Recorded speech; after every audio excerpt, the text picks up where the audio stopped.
तुम्ही एवढा मोठा झाडा फक्त पिक्चर मध्ये येईल तर टीव्ही मध्येच पाहिला असेल, पण तुमच्या भावाने आज डायरेक्ट आता तू चालला नाही का व्हिडिओ शेवटपर्यंत पाहून जावा. आज निघलो होतो अखंड आरेनाथ सप्त्याला, धनगरवाडी मध्ये सप्ताह होता नाही का, पण नाश्ता आबा भाऊनी पिंपळवाडीतच करून घेतला नाही का. निघलो तर 6 जण होतो, पण आबा भाऊनी 3 जण पुढे जाऊन दिले. म्हटलं दादा त्यांना राग येईन, तर दादा काय म्हणतो पा का बरं आमच्या गाड्या घेऊन पळाली तर आम्हाला नाही आला राग. आमचा विचार नाही आला. इकडं तर काहीच नाही, आम्हाला गवतानी पळवलं. गाडीचा विषय थोडा वेगळा आहे नाही का, सांगेन तुम्हाला नंतर. शेवटी पोचलो भैया नाही का.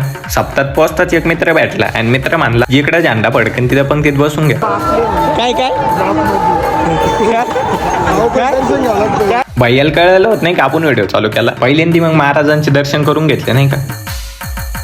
दर्शन तर एकदम भारी झाले नाही का. म्हणलं मग आबा भाऊ पोच. आपले पण मामा भेटले होते, मामासोबत पण एक फोटो काढून घातला. मग काय भैया विषय डायरेक्ट आमटी भाकरीवर आला नाही का. आणि आजचे आपले नवीन 2 मित्र काही किरकोळ नाही, अर्धा कांदा दिला होता यांनी आपल्या मित्रांना आणि 100 तोपांची सलामी गावकऱ्यांना. यांचं नियोजन एकदम उत्तम होतं नाही का. मग विषय आला तिकटांवर आणि आबा भाऊवर. थोडा आपाकला होता बरं का, पण पाडून घेतले तिकट. मग काही तिकटांचे पैसे वसूल करायचे मानल्यावर मग काय मालिश बिलिश हा विषयच नाही. जायचं होतं अमेरिकन साईडा पाहिला आता, पण त्याच्या आधी गोरं व्हायची एक क्रीम घेऊन घेतली नाही का भावाने. क्रीम तर खरंच नाद होती. साईडाला पाहिलं 10 रुपये तिकीट होतं. म्हणलं आबा भाऊ. मग आबा भाऊनी काय वापस साईडाची तिकीट पण पाडून घेतली. म्हणलं आबा भाऊ या तर आपल्या गोट्यात पाहिजे. आबा भाऊ आणि गोट्यात नाही.